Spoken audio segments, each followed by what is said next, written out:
Hello and welcome to another random video series on the YouTube channel. In tonight's little vlog, or live feed rather, we're going to talk about a few service jobs for today. Funny thing is, it just seems like everybody's printers are acting up in such a strange fashion. There's one guy, well, he's kind of a relative. Can't tell you what exactly kind of work he does or what kind of notary business, but he called me. Printer wasn't working again. So I went over there. He was in between jobs. I'm talking about not being fired, but just being between, like, when you do, it's like a consulting business. Once you get done with the job, and then you got a few minutes to spare, if you're in between jobs, as they call it. Some people don't understand that. They think, oh, you have a job, you don't work anymore? Well, it doesn't quite. Well, that doesn't mean that you're out of work. It just means that once you complete your quota of jobs, you're in between jobs until the next person calls in, or one of your existing people call in with a complaint or technology concern, and you're probably wondering if I move locations. No, what happened was I'm waxing the floor up towards the front, so I've moved my webcam to the back PC, and this is where we're doing our live cast in the back corner, which is technically supposed to be the computer servicing area.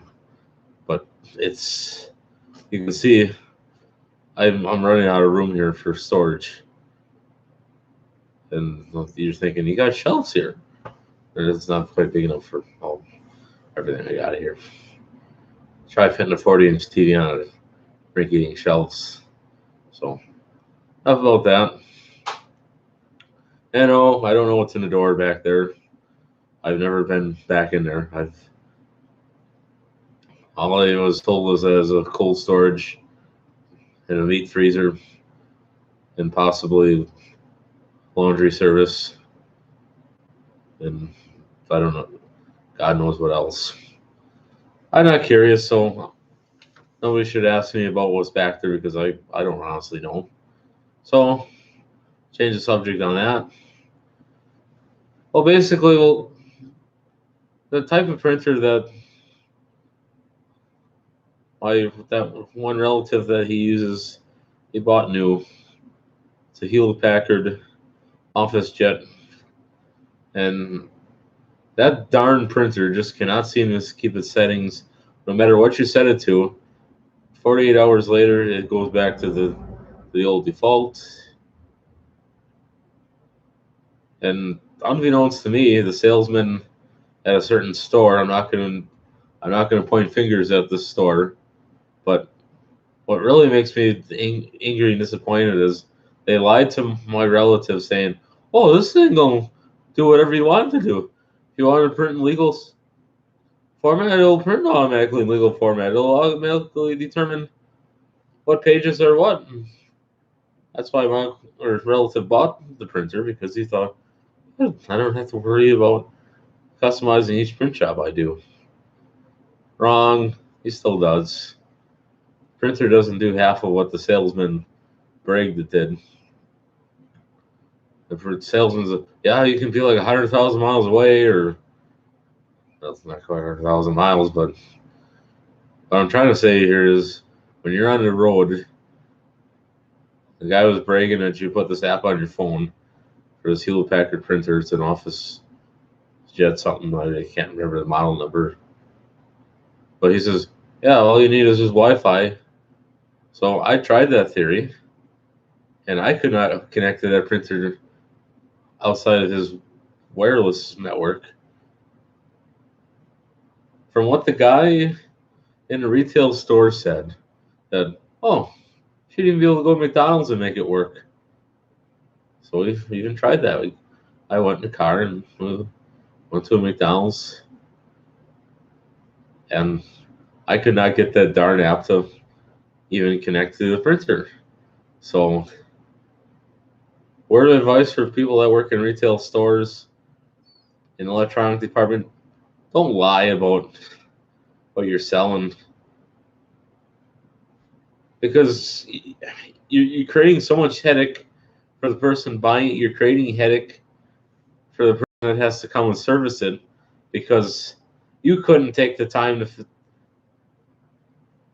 You just assume that it could do all that, and so do yourself a favor and just kind of do your own research on it before selling. If you want to be a good, successful salesman, know exactly everything you can about a product that you're selling, because the more you know, the higher chances are of you actually making a sale very quickly.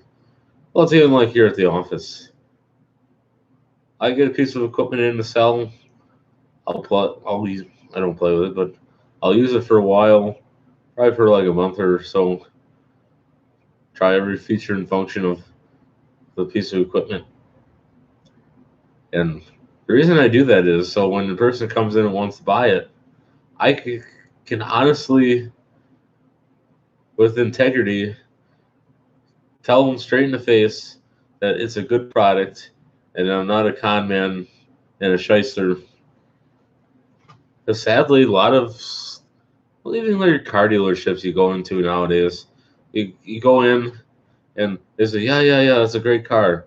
And then you go online and you look it up and there might be problems with it. Like Nissans and their CVT transmissions.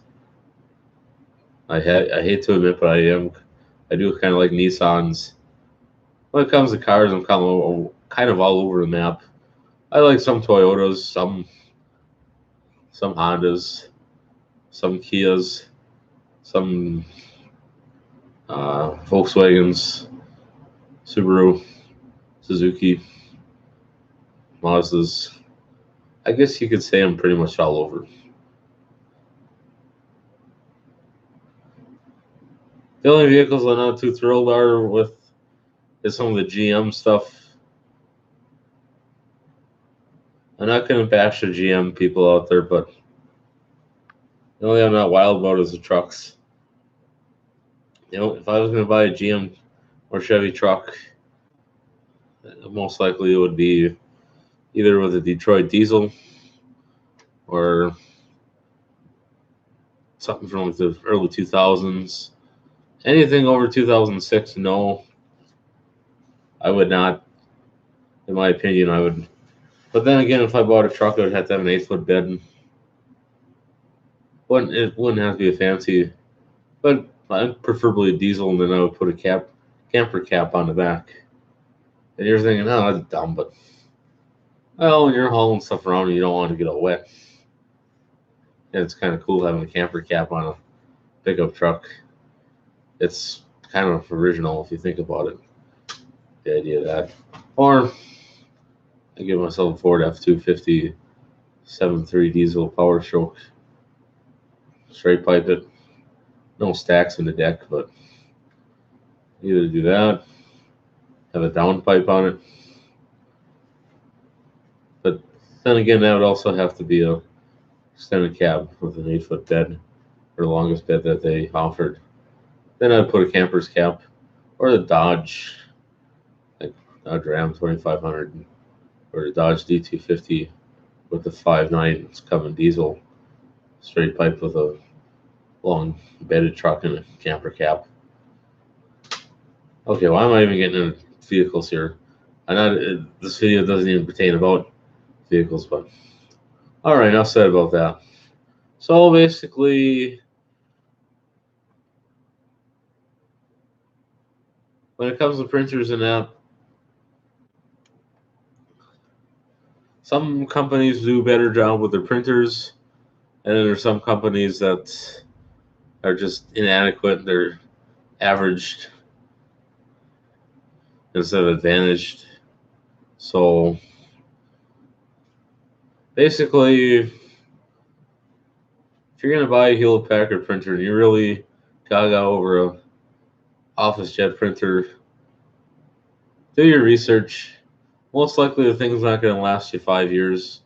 You'd be lucky if you get 3 out of it. With all the electronic problems that are on those printers, I'm not here to lie about how terrible they are. I'm giving you the gosh darn honest truth about them. I've seen like 5 of them during my time period where each and every one of them had problems. Either that the printers would not keep their settings, or or the printers would get confused during a print job, and it would pull paper out of the wrong drawer, or it won't keep it, or it prints in color when you put it in black and white, or put it in black and white and it prints in color. It's ongoing. And the document feeders, the one I was servicing today, you run documents through there, and it's all goofy, crappy lines in the middle. And when you got important papers that you're trying to get out as fast or get printed and copied as fast as possible, you can't have blemishes in the paperwork. It's just, you can't do that. So basically, you know,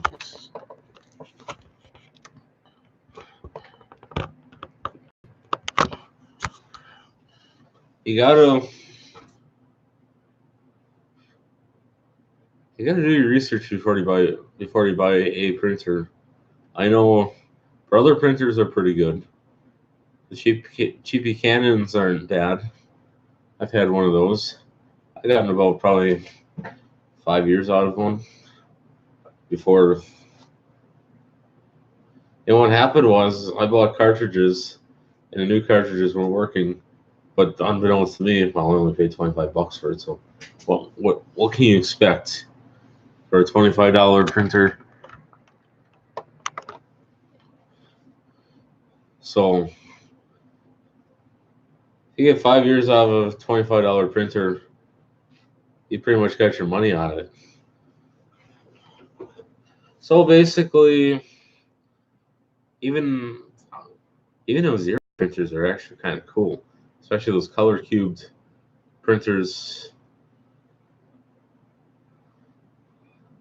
I know Lakeshore Technical College in Cleveland, in the IT area or the classroom, they have a Xerox color cube printer, and them things are phenomenal. I'd do anything to have one of those. It's just when you're printing stuff out, it's so vibrant. It's just awesome.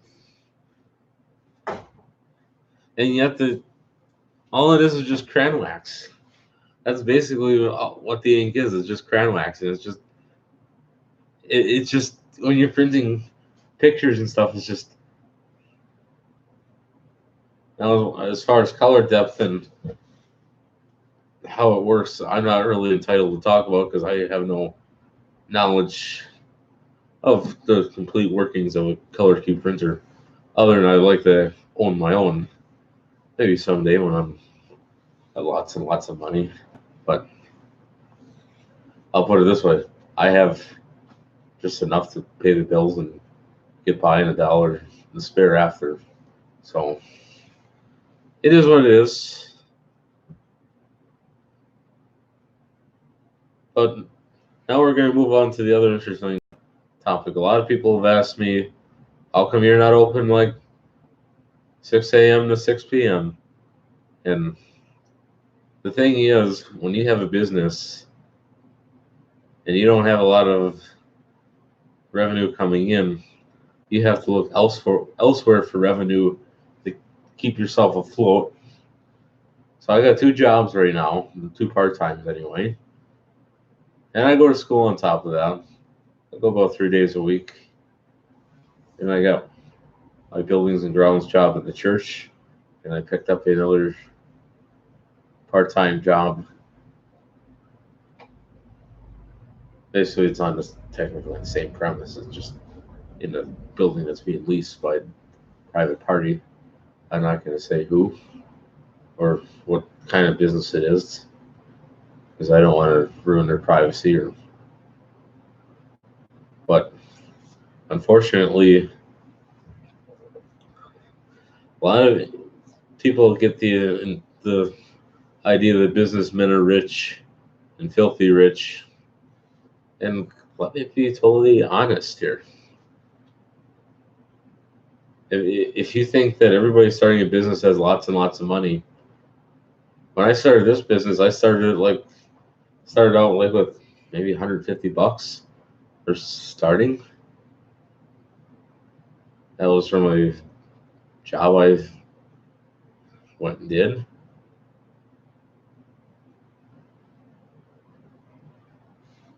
And luckily I didn't have to pay the first month's rent, because when I moved in here, there was a lot of cleaning that had to be done. Basically scrubbed all the walls down, scrubbed the shelves, a lot of dusting. And then came time for painting. Well, the painting really, what was really weird was when I was painting these walls, went down to Mills Fleet Farm because they had a sale on paint. It was called the Glidden paint, about $20 a gallon. It was on sale for like 17 or $18. So I bought started out with 4 gallons, and then that was in basically the walls I did in like an eggshell. I think it's just a pastel base. I didn't tint it. No, wait, it's awful. That's right. I apologize. I mistaken you. It's off, or the eggshell is off white, but the shelves that are painted in semi-gloss are, it's just a base white, basically a pastel white, or it's not tinted. But the reason I painted the shelves in semi-gloss was in case I spilled something on there, I can clean it up. But unfortunately, the paint's already chipping in places. But during the summertime, it gets quite humid in here, so I got my portable air conditioner sitting over there. And basically, I got it put up in that window. That costs about $136 a month to run, including all the computers and the lights running in here. So I'm kind of hard pressed to actually even be in business. Most people, when you're starting a business, most people usually have like $5,000 to $10,000, or not even most people. Some are lucky enough to have that. But for $150, a lot of the stuff I had already, and I always watch the flyers and the ads. Like, if you want a good retrospective of what you could use for tables, at Mills Fleet Farm they had some, I think, Graco folding tables.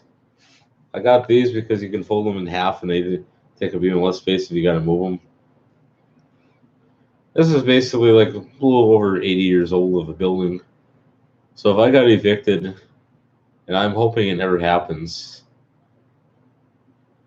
I wanted everything so I could just pack it up, throw it in the back of my van, and God knows where I would go with all this stuff. But it got so bad in here over summer, I was told I had to get some of it out of here, so I had to take it to an undisclosed location. It's not sitting in the garage. It's not sitting at my house.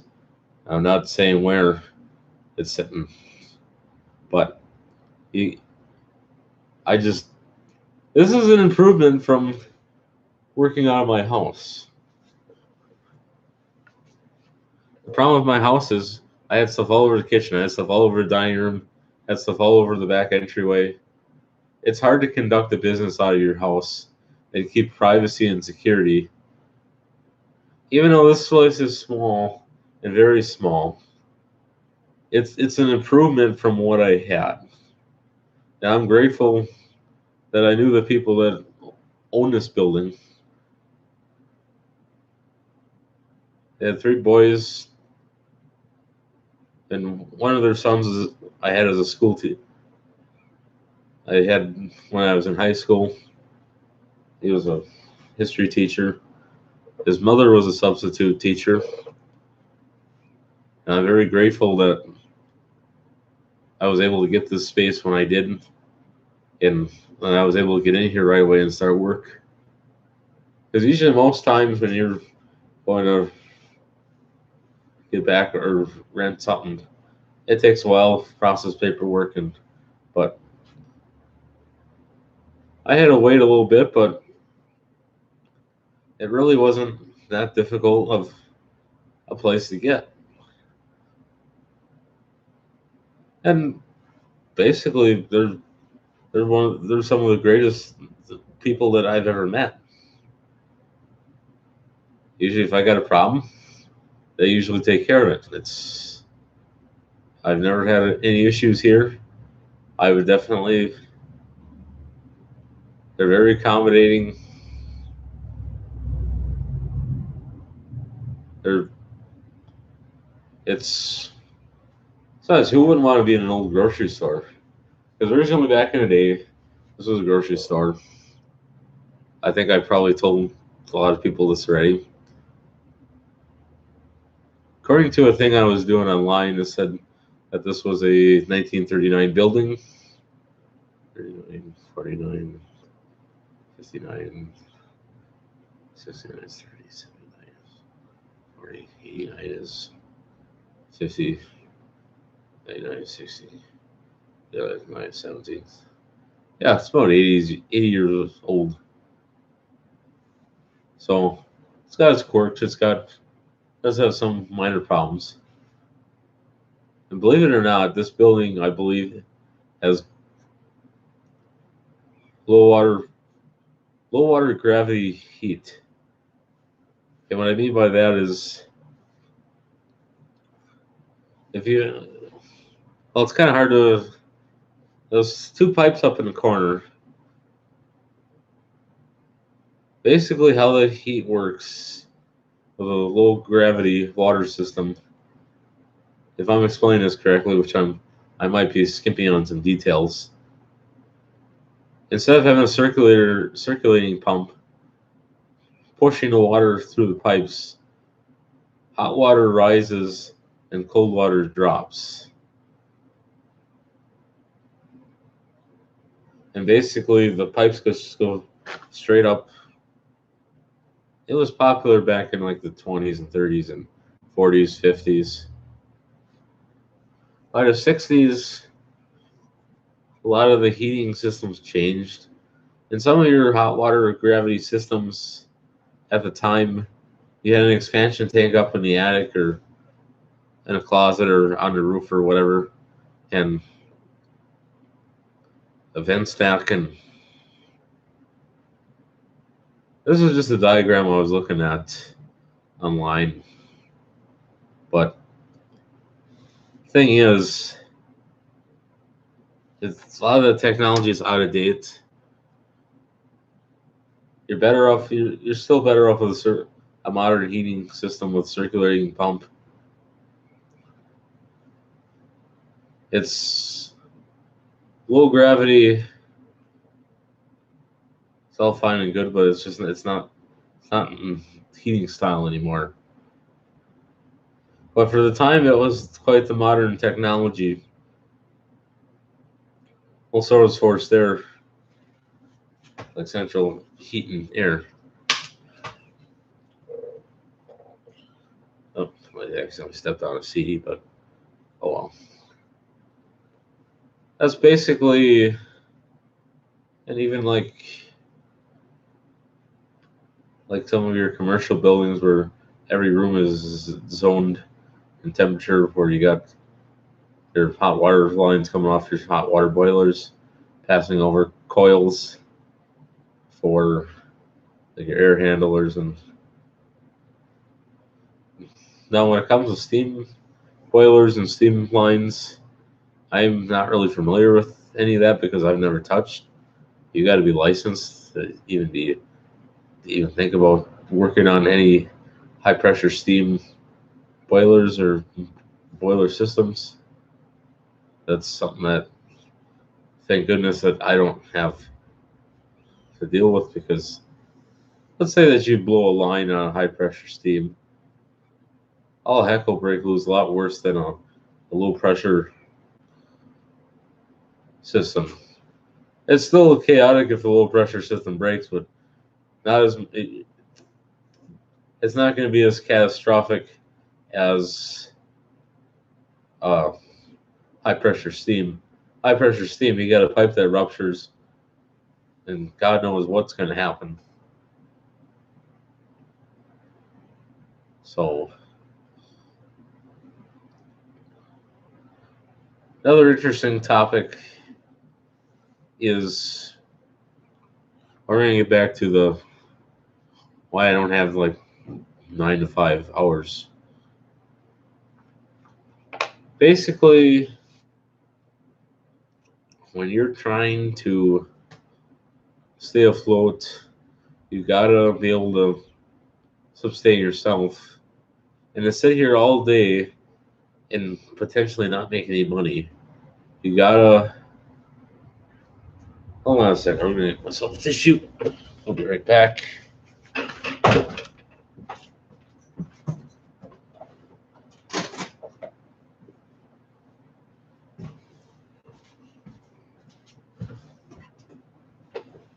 All right, we're good.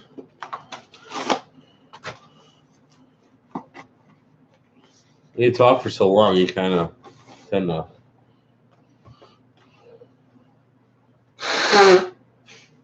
That's better.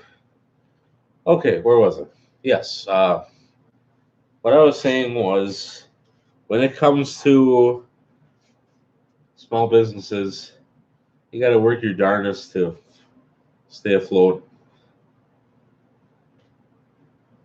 have a good product line, have a good organization. So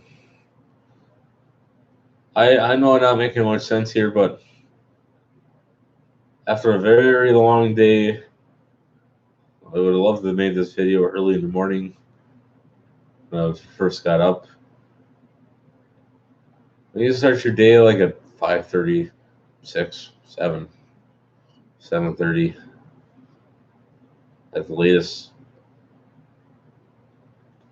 By 11:30 at night, after a long day of jobs and other jobs, and then going to the other two jobs. Well, what I mean by jobs is you got service calls, or, and once you're done with that, going to your regular jobs. It kind of drains you after a while. And on top of that, I kind of got behind with the waxing. So basically, word of advice, even though I don't have the open sign up, but don't hesitate to call me or shoot me an email. Or if you see the lights on in my van here, don't be afraid to stop in. Doesn't matter who you are. Doesn't matter if you're young or old or nice young lady or whoever. Anyway, everybody's welcome here. We don't discriminate here. We don't judge anybody because they don't have all the good technology techniques and skills. Doesn't matter. Besides, there's not too many computer shops around your rural towns anyway, so it's a legacy to try to keep this place going for as many years as possible without filing for bankruptcy or just money drying up.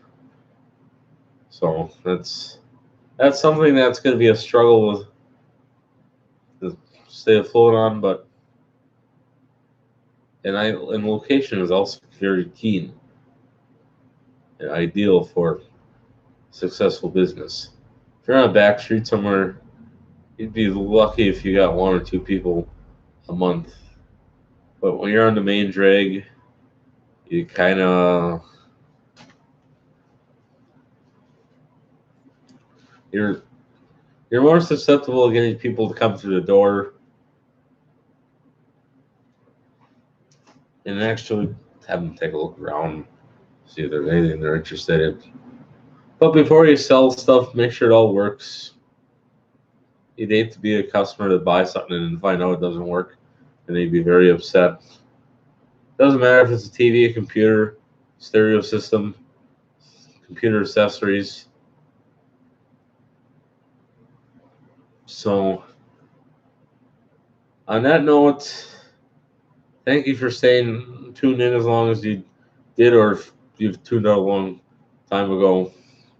You missed out on some very good random content that obviously does not make 100% any sense. But when you're going 12 hours a day, you kind of tend to wear down after a while. In a lot of weeks, I don't even get a day off. A lot of times, I'm even here on Sundays. I'm working Sundays and Saturdays by 11 o'clock at night. I'm off the clock, so it's hard to. People are telling me, like, why don't you just go home and rest and kick back and enjoy yourself before you wear yourself down so much. When you got a business, you got to be working. You can't be home hardly ever. You got to always be there, getting work done, getting good sales pitches going, getting your products ready, catching up on any work that you have at the office, and on top of that, schoolwork. So there's obviously no time to rest, and there's never going to be time to rest. So you might as well just get used to the fact that you're never going to be home. You'd be lucky if you're home for like 10, 15 minutes between jobs. And other than go home and go to bed. If you even get there. There was somebody a long time ago that I knew. He was a technology coordinator for a school district. And let's say that one of the servers went out. He was telling me that they were there until like 3 o'clock in the morning. So he didn't even bother to go home. He just spent the night at school. And in a situation like that, if you got lucky, there was a teacher's lounge with a nice comfy couch, crash there until you find until before teachers or maintenance get there, so that they don't walk in on you. Or keep yourself a portable cot. People are like, well, gee, Dom, you're always at your office. You must live upstairs or something. I'm like, no, I don't live up there.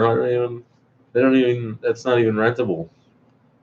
So, and they said, well, you should just get yourself a cot and put it in the back corner.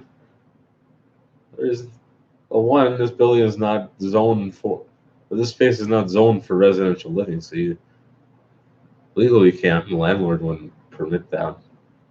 So, that's out of the question. And no, I don't live that far away either. I don't have that long of a drive, so it's not that bad. Other than it'd be nice to have more space in here, but for the amount of accommodations and stuff like that, I'm just very grateful for what I have here. Not all this stuff sitting here, but I mean just to have a room in a building that just totally dedicated for what I'm doing. And I don't have to clean it up every time I want to do something else. So, not that it's a okay, it's maybe a little disorganized and messy, but when you're working on stuff all the time and you're always doing different projects and different work, it's hard to keep everything neat and tidy. The thing that you don't want to do is you don't want to make it look like that you're not doing anything and you don't want to make it look like you're absolutely doing nothing, that you're just sitting there twiddling your thumbs. In a way, you kind of want stuff out. You want it out and around so that people see, oh, that guy's busy. He's always, looks like there's always something going on in there. Not that you want it so messy that it looks like a pigsty, but you don't want it so clean looking that it doesn't look like you have anything to do. You always want to make it look like you got something going on, even if you don't. Because when you don't have anything going on, it tells people, "Hey, there's something wrong here. This guy is not doing anything." So that's another word of advice. Well, it's getting kind of late. I think I'm going to go home and hit the sack. It's almost 12 a.m. Wait a second. I knew I was going to talk about something else. This is very dumb and stupid, but have you ever thought about November 22nd and how symbolic it is? The reason I say that is every year on November 22nd, I always got this urge to upgrade operating systems, hardware. This year, for instance, my 2012 servers, or virtual servers rather, I'm going to demote them and step up to 2016. It's a big jump, and a lot of stuff isn't going to work. And I've actually kind of already got a second wind to keep going on even before the 22nd of November. But for some reason, the 22nd of November, you kind of get this endorphin, start upgrading technology on that date. I don't know why. I would say for the last 10 years, I've had that endorphin. Okay, maybe to be exactly honest, I would say 9 years. Because I remember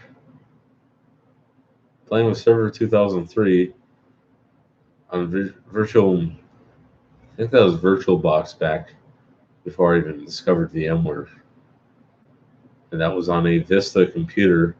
That was only a Pentium Core Dual or Core Dual or dual core processor with only 4 gigs of RAM, crappy 500 gig hard drive that could touch and go at any time.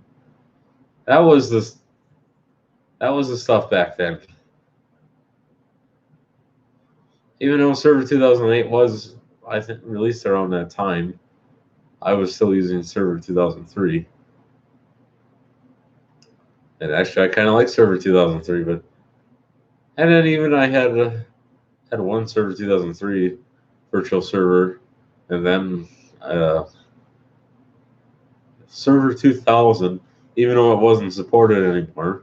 But I just thought symbolically, I kind of thought it was cool.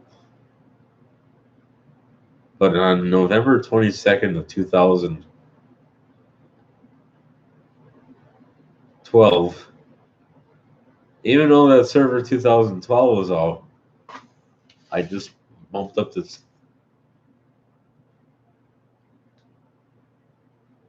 No, that was 2013 when I went up to Server 2008. Yeah, I was kind of a bit behind in technology at the time, but by 2015, I demoted Server 2008 and went up to 12. The thing I didn't like about 12 was the tile-based apps, but it's just something you kind of got used to after a while. And now it has come to the time of upgrading to Server 2016.